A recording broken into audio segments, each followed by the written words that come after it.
cortar um pouquinho, eles estão com o irmão 20.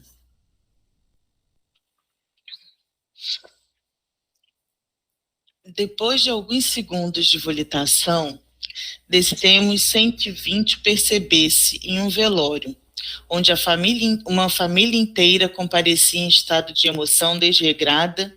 Uns gritavam, outros choravam, outros lamentavam, e os que se calavam pranteavam por dentro, perdendo a pequena paz que restava das suas experiências. O caso era grave para o lado do desencarnado. Ele, ainda ligado ao corpo, mas já consciente, andava no salão para lá e para cá, falava com os familiares, sem que esses o ouvissem, que parassem com o choro e lamentações, que ele estava sofrendo com aqueles desequilíbrios emotivos, mas tudo em vão. Elissa, deixa eu só fazer um comentário. Esse primeiro parágrafo é só para lembrar nossa leitura de quinta-feira.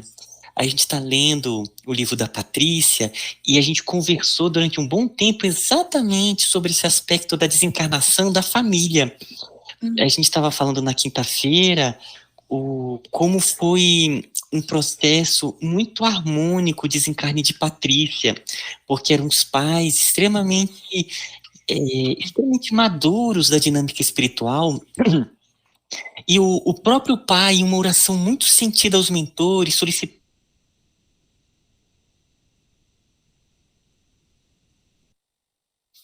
que a filha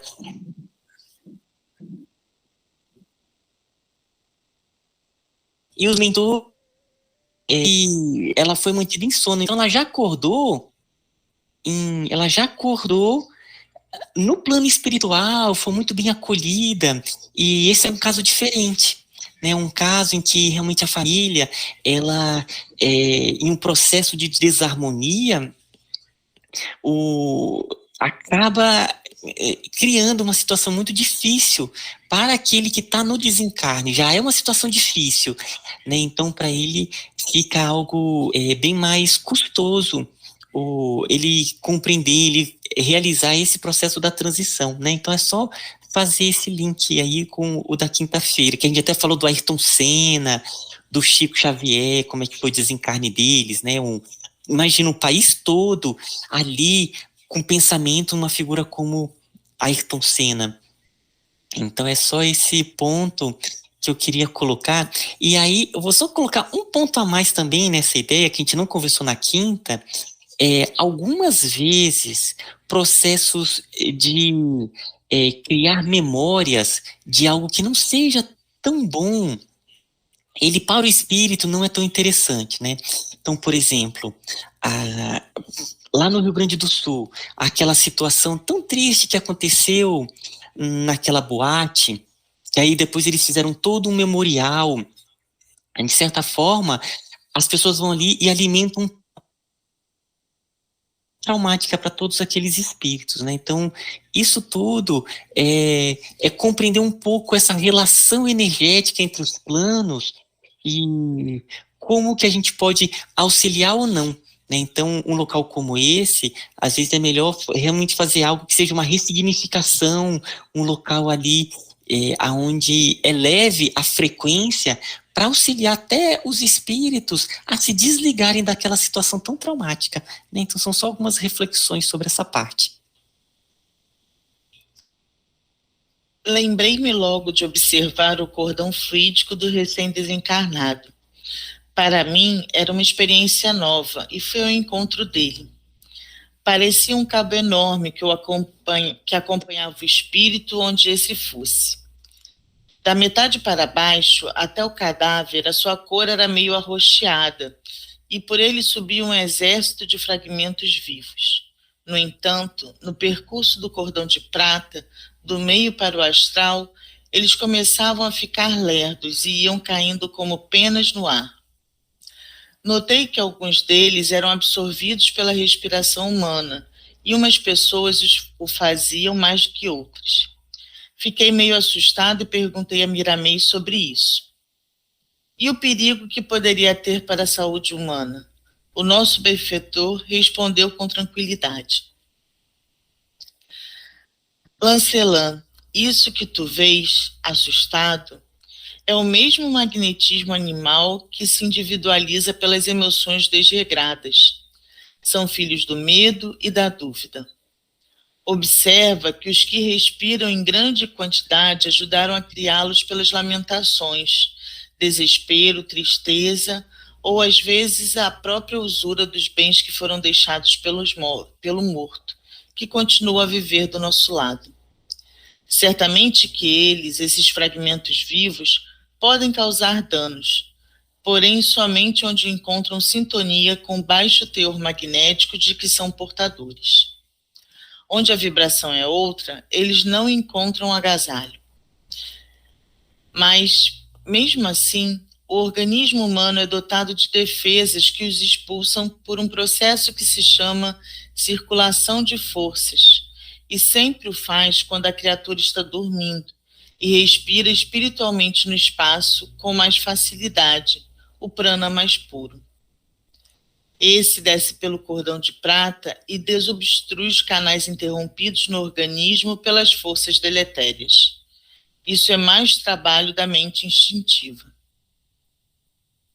Quanto a nós que aqui estamos, desde quando dermos guarida a esses agentes do desequilíbrio, eles estarão nos perturbando, seja aqui neste ambiente ou em qualquer outro lugar.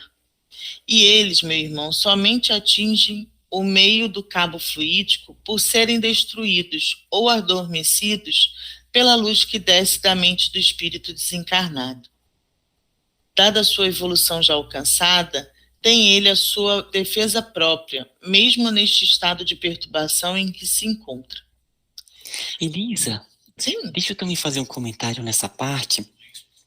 Ela é muito rica.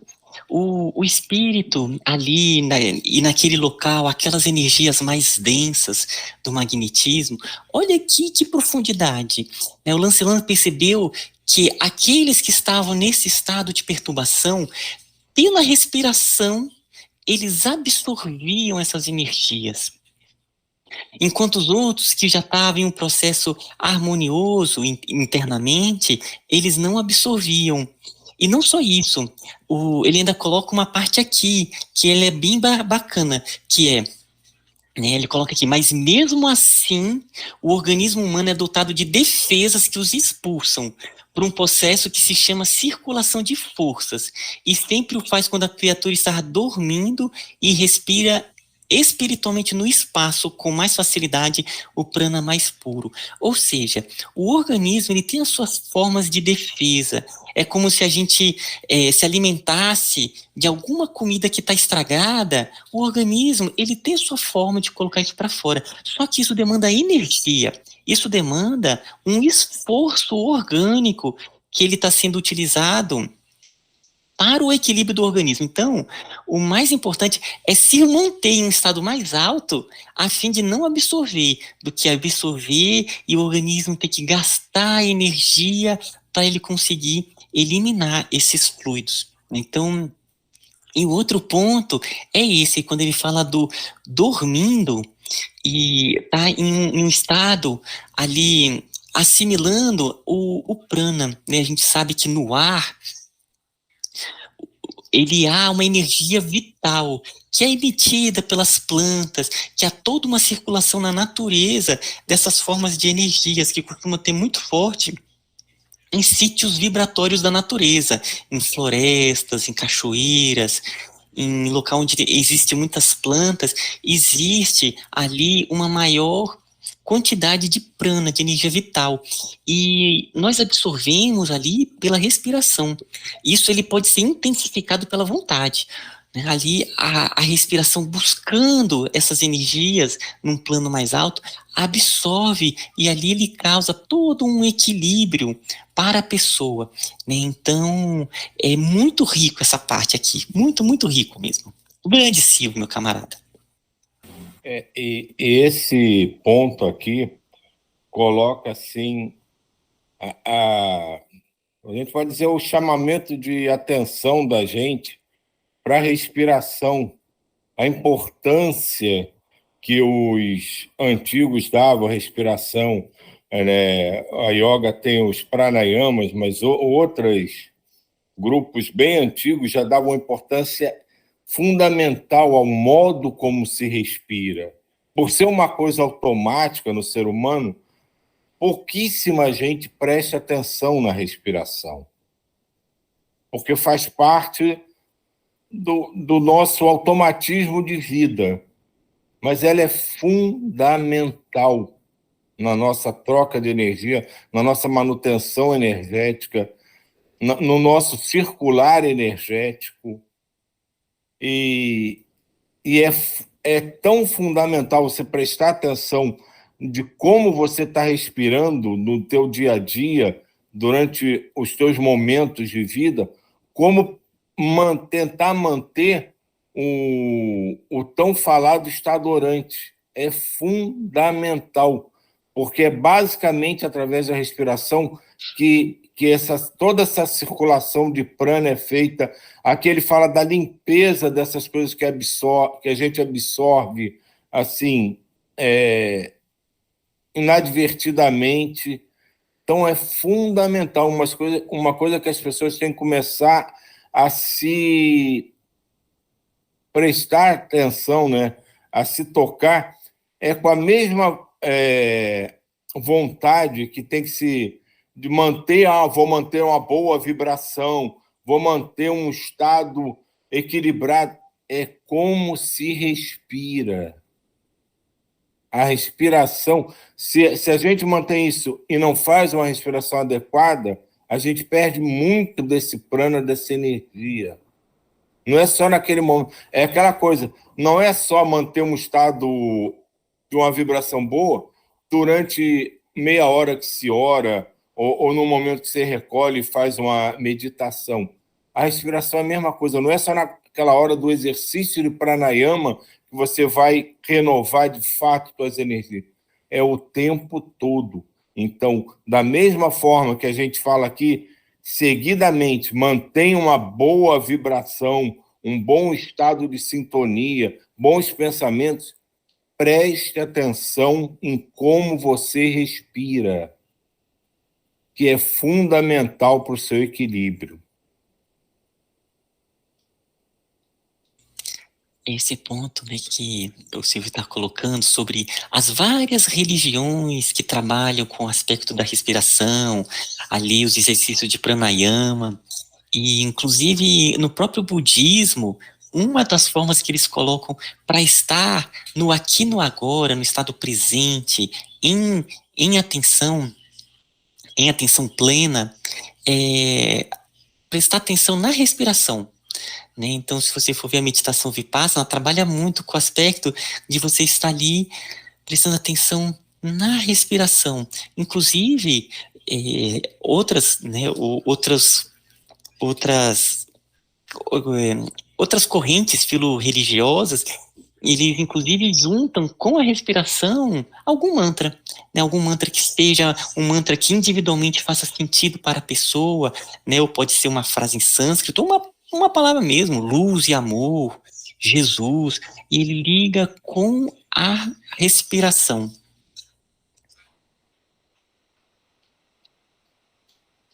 Continuando. Entendi, então, que ninguém recebe o que não merece, em qualquer lugar em que estiver na criação de Deus, em qualquer dos planos que existem no universo. Quem conhece a verdade, desconhece o medo e a insegurança. Os companheiros começaram a operação limpeza e foi-se asserenando o ambiente. O próprio desencarnado se mostrava mais tranquilo e foi conduzido pelos encarregados do velório para uma câmara de repouso até o último desfecho. Padre Galeno pegou o Vinte pela mão e falou com ele com mansuetude. Meu filho, agora é tua vez. Aproxima-te daquela irmã, que a idade já mostra ter algumas experiências, e fala aos outros do velório alguma coisa, porque a mediunidade pode ser exercida em qualquer lugar que o Senhor nos chamar no seu trabalho de consolo aos que sofrem e choram. E acrescentou: vê bem o teu comportamento. Lembra-te de que qualquer outra ideia negativa pode passar para a mente da nossa anciã e causar-lhe grandes danos psíquicos e morais. És responsável pelo que transmites. Vinte consertou o corpo, aproximou-se da velhinha com os olhos cerrados e pediu a Deus que o ajudasse. Começou a falar a velhinha, que se animou, assentou direito e deu passagem às ideias do nosso colaborador nesses termos. Eu posso chamar todos vós de filhos, por ter idade para isso. Devemos parar de lamentar um fato comum em todo o mundo e em todos os tempos. A morte é inevitável, e se ela ainda não desapareceu nos bastidores do mundo e das criaturas de Deus, é porque o Senhor está achando isso conveniente para nós todos. Aceitar com paciência uma coisa irremovível é ser inteligente, é agradar a Deus e aos anjos, a Jesus, a Maria Santíssima, que vela por todos nós, todos os dias de nossas vidas. Ninguém que conhecemos até hoje ganhou algo com lamentos, com revolta ou com choro escandaloso, mas conhecemos muitos que ganharam muito com a educação e a disciplina dos seus sentimentos. A velhinha pediu um copo de água, que sorveu com vontade e continuou sua fala. Aqui todos devem conhecer a vida do nosso Senhor Jesus Cristo, o que ele passou sem condenar ninguém, sem blasfêmia, sem reclamação. Subindo o Calvário, mesmo aguentando o peso da cruz e sendo chicoteado, perdoou a todos e não reclamou de ser crucificado entre dois ladrões. Porque nós, com todo o conforto que desfrutamos neste século XX, vamos proceder contrário ao que nosso mestre nos ensinou. O comportamento nosso fala alto, mas bem alto da nossa educação. Não quero ver ninguém chorando aqui. Para demonstrarmos sentimentos e saudade daquele que foi para o reino de Deus, não precisa ser por intermédio de escândalo. Claro que todos sentimos e vamos sentir a falta que faz esse nosso filho do coração. Porém, se Deus o chamou, por que vamos contra o Senhor, que sabe muito mais do que nós o que deve ser feito? De agora em diante, vou tomar uma atitude e concito-vos que façais o mesmo. Quando puder, eu irei aos velórios e levarei para lá algum livro que revele tranquilidade e amor, tal como o Evangelho. Eu estou sentindo que isso ajuda a alma a ir em paz. E, quando não estiver lendo, vou cuidar dos meus pensamentos e conversar coisas elevadas que ajudem a serenar o ambiente, como está esse agora. Que Deus, Jesus e Maria Santíssima abençoe a todos nós. Elisa, só um minutinho. Que interessante essa fala, a gente pode dizer até uma fala mediúnica, né? Se a gente pegasse essa fala dela aqui, isso poderia ser encontrado em qualquer reunião espírita como uma mensagem de um dos mentores da reunião, de um espírito amigo. Né? Isso me lembrou, um dia desse eu dei um texto para a Solange, ela leu, achou legal e tal, e ela escreveu, mas difícil de fazer. E essa é a nossa realidade. A gente recebe as mensagens repetidamente. Provavelmente a gente vai pegar outros livros que vão falar no mesmo tom dessa mensagem aqui. Vamos receber mensagens através de médios que falam exatamente no mesmo tom, que a gente acha lindo e entende absolutamente tudo. Não é que a gente não entenda o que ele está falando, o que ele está pedindo, não. A gente entende absolutamente tudo. Só que a gente não consegue fazer. Ainda não está ao nosso alcance. Da mesma forma, quando a gente começou a ler o livro do Espírito, o que é Deus, e ele diz, ó, não tenta entender, porque você não tem capacidade para isso.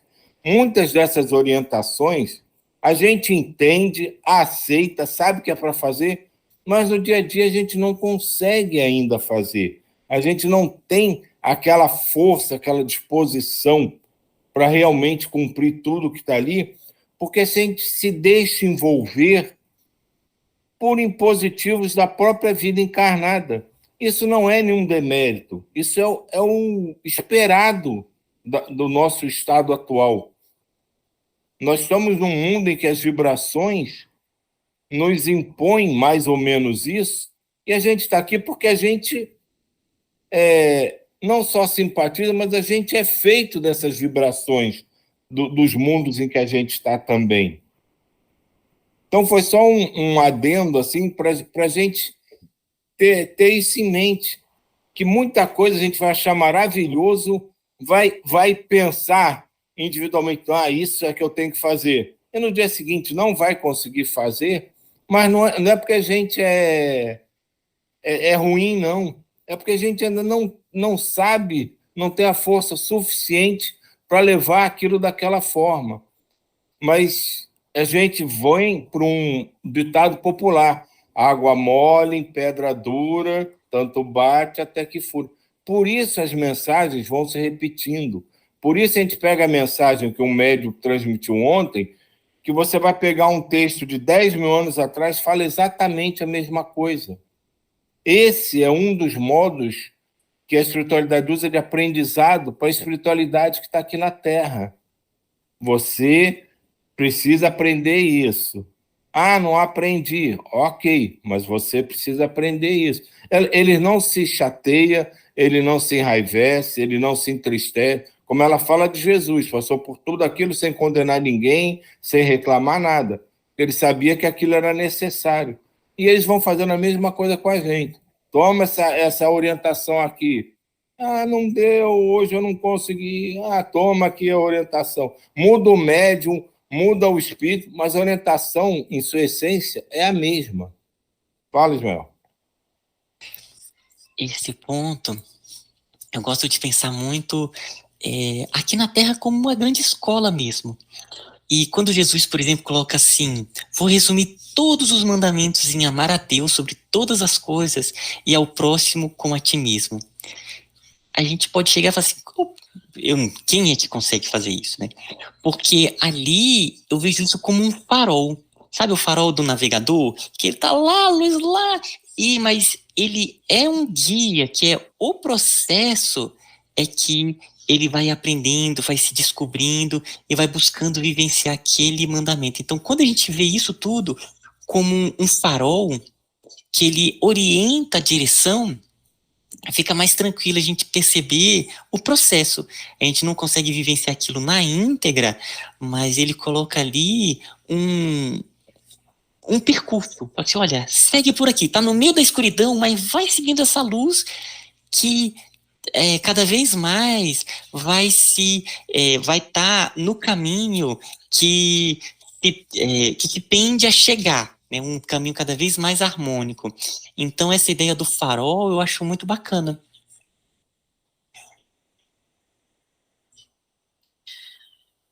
Vinte se afastou da velhinha e ela mesma ficou admirada com o que disse, bem como todos os membros da família que já a conheciam e sabiam que ela não tinha essa capacidade. Acharam uma maravilha. O velório estava todo sereno. Chegavam de vez em quando espíritos visitando o recém-desencarnado, amigos fora do corpo físico e parentes que tinham precedido ao morto. Passamos para a câmara onde estava o desencarnado e ele já dormia sossegado. Padre Galeno abraçou o Vinte e falou com alegria: muito bem, meu filho, muito bem. Continua assim e que Deus te abençoe sempre, para que o teu trabalho seja trabalho que constrói, que edifica, que ajuda as criaturas sofredoras. Vinte estava com os olhos molhados de lágrimas pelas palavras do sacerdote. Eu, ao lado do desencarnado, esquentava a cabeça para saber se ele dormia no corpo espiritual e onde estava a chama divina da consciência. Fiquei a procurar com pouca visão que possuo. Nada conseguindo, Miramês veio ao meu encontro satisfazendo a minha curiosidade nessa dissertação. Lancelã, o que procuras está aí mesmo, invisível aos teus olhos, porque essa dupla saída do corpo e do perispírito é para quem está preparado na ciência divina que gera no coração o amor puro. Ainda é cedo para o nosso irmão, mas ele está bem, bem até demais em relação à posição que exerceu na terra. A sua consciência está adormecida, em repouso juntamente com o corpo astral, e isso é bom para ele.